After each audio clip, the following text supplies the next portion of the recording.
명륜진사갈비. 우리가 잘 아는 브랜드 하나가 있습니다. 전국 곳곳에 간판이 보이고 가성비 좋은 무한리필 고깃집으로 유명했던 명륜진사갈비. 그런데 지금 이 브랜드가 세상에 등장하는 이유는 맛도 가성비도 프랜차이즈 성공담도 아닙니다. 지금 뉴스에서 명륜진사갈비는 수백억 원 규모의 대부업 의혹, 그리고 가맹점주에게 고금리를 부과했다는 논란으로 주목받고 있습니다. 1. 고깃집이 왜 돈을 빌려줘? 사건을 처음 듣는 순간의 위화감. 처음 사건을 들으면 대부분 이렇게 말합니다. 고깃집 본사가 왜 대부업을 하지? 은행도 아닌데 어떻게 수백억을 빌려줘? 사실 이 질문 자체가 이번 사건의 본질을 아주 정확하게 찌르고 있습니다. 명륜당은 외식 프랜차이즈 본부입니다. 음식 개발, 점포 관리, 식자재 공급 같은 일을 해야 하는 회사죠. 그런데 수사 결과 이 회사는 몇 년 동안 사실상 금융기관처럼 행동했다는 의혹을 받고 있습니다. 그 중심에 있는 핵심 수치는 바로 이것입니다. 본사가 연 3에서 4%의 저금리로 금융기관에서 약 790억 원을 빌려왔고, 이 돈이 여러 회사를 거쳐 가맹점주들에게 연 12에서 15% 금리로 흘러갔다는 것.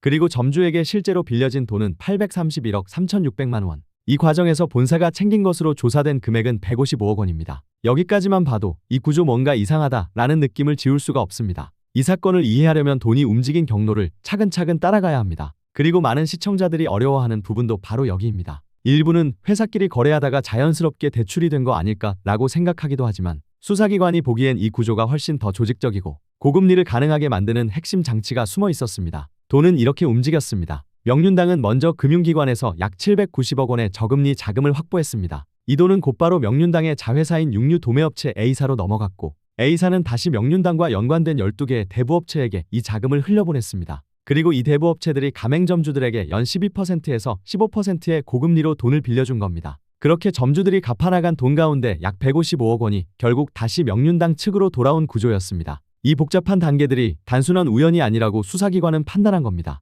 그렇다면 왜 이렇게 단계를 나누었을까? 왜 이렇게 여러 단계를 거쳐야 했을까? 단순히 점주에게 돈을 빌려줄 거였다면 명륜당이 직접 대출해도 됩니다. 그런데 왜 굳이 자회사에서 대부업체 12곳, 그리고 점주에게 전달, 이런 방식으로 우회했을까? 이런 구조가 만들어지는 이유는 두 가지입니다. 첫째, 겉으로 봤을 때 본사가 대출한 게 아니다라는 인상을 주기 때문입니다. 만약 본사가 직접 대출을 하면 대부업 등록 여부를 바로 따져야 하고 명확한 금융 규제를 받게 됩니다. 둘째, 여러 회사를 거치면 고금리의 책임이 분산된 것처럼 보이는 효과가 있습니다. 점주는 대부업체와 계약서를 쓰지만 그 자금의 뿌리가 어디인지 확인하기 어렵고 본사와의 관계도 불분명해집니다. 예를 들어 이런 느낌입니다. 종이에는 땡땡 대부업체가 대출을 해주는 걸로 적혀 있고, 전화 상담은 점주님, 저희가 본사와 협력하는 금융 파트너입니다라고 하고, 이자율은 높지만 창업 지원 상품 같은 분위기로 포장되면 점주는 이게 본사의 공식 프로그램처럼 느껴질 수 있습니다. 수사기관은 이 구조 자체가 우연히 생긴 단순한 거래가 아니라 고금리 수익을 가능하게 만드는 구조적 장치라고 판단했습니다.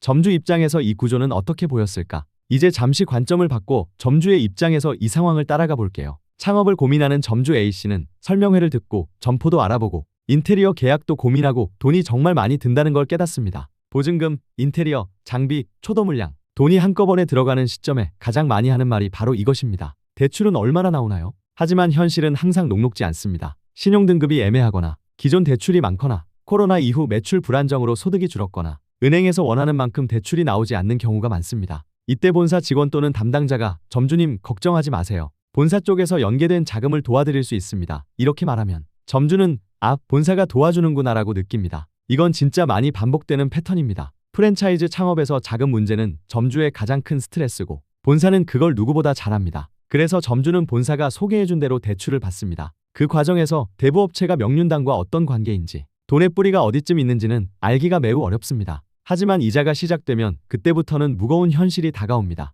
3금리의 체감. 1억 빌렸는데 이자만 월 100만 원 이상. 금리 12에서 15%라는 숫자는 문서로 보면 별로 와닿지 않을 수 있습니다. 그래서 한번 실제 금액으로 풀어볼게요. 1억 원을 빌렸다. 그러면 연 12%면 연 1200만 원, 월 약 100만 원. 연 15%면 연 1500만 원, 월 약 125만 원. 이 정도면 가게 매출이 조금만 흔들려도 바로 손익분기점 아래로 내려가 버립니다. 만약 비수기, 장마철, 인건비 상승, 재료비 상승까지 겹치면 점주는 숨 쉴 틈이 없습니다. 이 구조가 단순한 금융 문제가 아니라 점주의 생계 전체를 좌우하는 구조가 되는 이유입니다. 사본사가 얻은 이익, 155억 원이라는 숫자의 의미, 점주가 상환한 돈 중 명륜당 측으로 들어간 금액은 총 155억 원. 여기엔 상환된 원금 99억 원, 이자로 인한 수익 56억 원이 포함되어 있습니다. 이 금액은 단순히 수익이 많았다가 아니라 구조가 한 방향으로 돈이 흐르도록 설계됐는지 수사기관이 의심하게 된 근거가 되었습니다. 저금리로 조달한 돈을 고금리로 되팔고 이자 차익을 얻었다는 구조적 의심이 그대로 드러난 수치이기 때문입니다.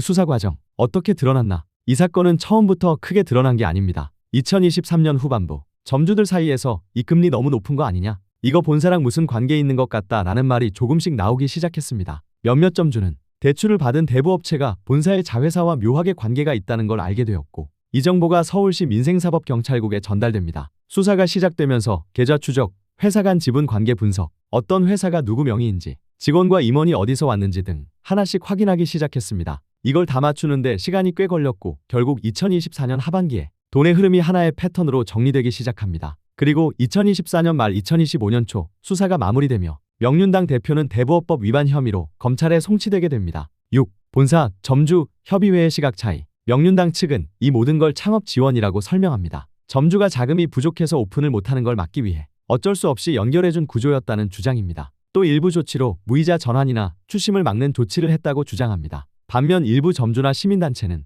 도와주는 척하고 고금리로 장사를 한 것 아니냐라고 강하게 주장합니다. 또 재미있는 점은 명륜진 사갈비 가맹점 협의회 일부에서는 본사가 무너지면 우리 점주들이 더 큰 피해다라며 너무 부정적인 프레임이 점주 생계에 타격을 준다고 오히려 보도를 우려하기도 합니다. 각자의 입장이 다르고 모두가 그들 나름의 논리가 있지만 수사기관이 확인한 건 돈이 어떻게 움직였는가였습니다. 7. 이 사건이 던지는 메시지. 명륜진 사갈비 사건은 한국 프랜차이즈 산업의 구조적 문제를 그대로 드러낸 사건입니다. 가맹본부는 강력한 정보력과 자원을 가지고 있습니다. 반면 가맹점주는 대출, 상권, 장사 경험, 정보 모든 면에서 약자입니다. 이런 구조에서 사가 자금 흐름까지 장악하게 되면 점주는 더 이상 선택권이 없는 존재가 됩니다. 게다가 일부 점주는 재료 주문을 하면 원리금이 자동으로 상환되는 시스템 때문에 흑자라고 착각해도 실제 통장에 남는 돈은 없었다라고 말하기도 했습니다. 점주 입장에서 그 상황은 장사를 하고 있음에도 마치 자신이 계속 뒤로 끌려가는 느낌이었을 겁니다. 결국 이 사건은 점주들이 단순히 손해를 봤다는 차원을 넘어 본사와 점주 사이의 신뢰 관계가 얼마나 중요한지,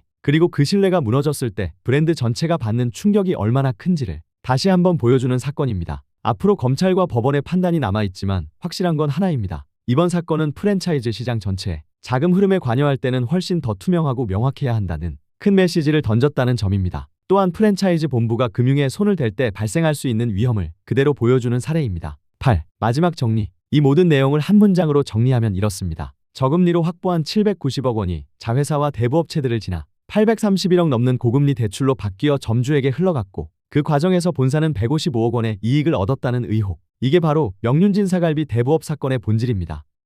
더 많은 영상이 궁금하시다면 구독과 좋아요 부탁드립니다.